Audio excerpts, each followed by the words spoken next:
Real story নিয়ে এই মুভিটি। হ্যাঁ, 2024 সালের সেরা ভাস্কর মুভিটি।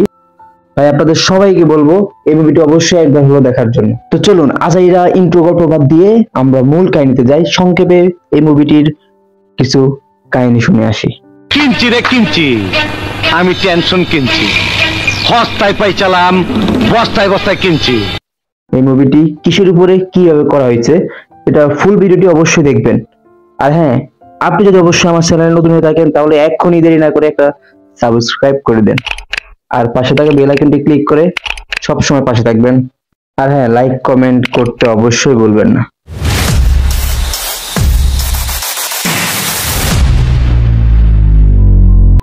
সবাইকে নতুন একটি এপিসোডে স্বাগতম।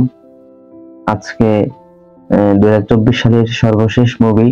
তো লাকি দ্য ভাস্কর 2024-এর বাইরে পাই এরকম টুইস্টে ভরপুর একটি মুভি যে দেখতে পারবো ভাই কল্পনার বাইরে ছিল।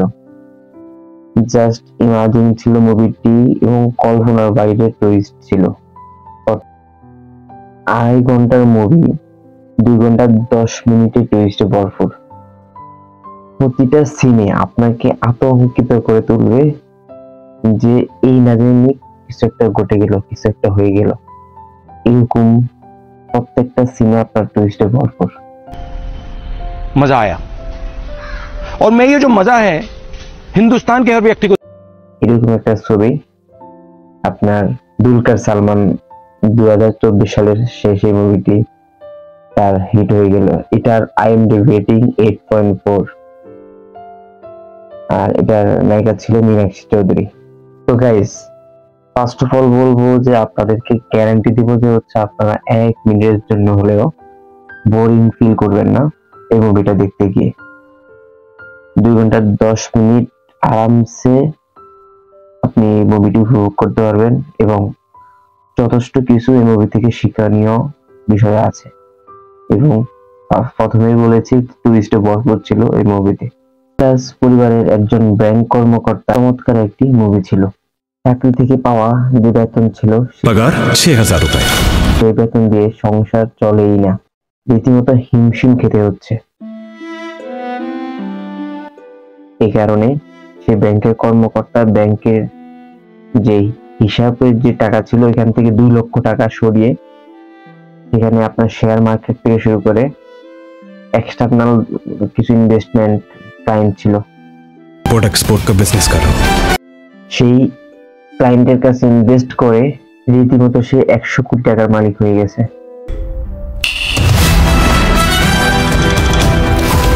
উইদাউট তার পার্সোনাল কস্টিং ছাড়া সে ব্যাংক থেকে, যেহেতু সে ক্যাশিয়ার ছিল, হিসাবের গড়বের কইরা ওখান থেকে টাকা সরায় ইনভেস্ট করায়, ওখান থেকে সে মিলিয়নিয়ার হয়ে গেল। কিন্তু ব্যাংকেই জাস্ট কিছু দিনের টাকা নিয়ে গেছে, ইনভেস্ট করছে, টাকাগুলো আবার জায়গা মতো রাখছে। কিন্তু भास्कर इतना बड़ा अमाउंट। ऑफिस में बोनस मिला था। তাকে এই 100 কোটি টাকা বানাতে গিয়ে প্রত্যেকটা মুহূর্তে তাকে আতঙ্কিত থাকা লাগছে। প্রত্যেকটা সেকেন্ড, প্রত্যেকটা মুহূর্ত তার ঘুম হারাম হয়ে গিয়েছে এবং প্রত্যেকটা সময়, প্রত্যেকটা মুহূর্ত আতঙ্কিত ছিল। ইনকাম ট্যাক্স ফাঁকি দিয়ে 100 কোটি টাকা কিভাবে সে ইনকাম করলো এবং এই 100 কোটি টাকা সে কিভাবে কোথায় রাখলো, ফুল কাহিনী জানতে হলে অবশ্যই আপনাদেরকে মুভিটা একবার হলো দেখতে হবে। শুধু আমি আর স্পয়লার দিতে চাই না, শুধু আমার অপিনিয়নটা বলবো।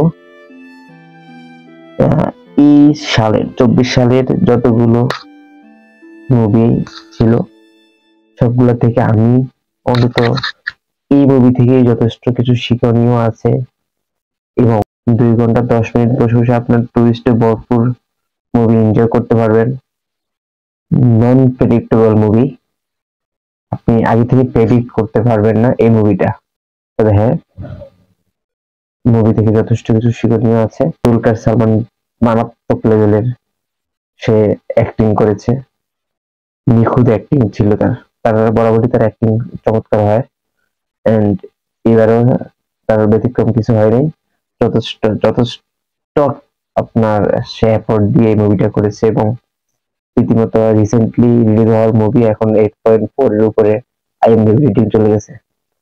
তো 2024 সালে এটা হচ্ছে আপনার সেরা মুভির তালিকা, আমি এটাকে দিতে পারি। আর অবশ্যই আপনাদের কাছে কেমন লেগেছে সেটা কমেন্ট সেকশনে জানাতে ভুলবেন না। তো আর দেরি না করে অবশ্যই লাকি বাদশার মুভিটা দেখবেন।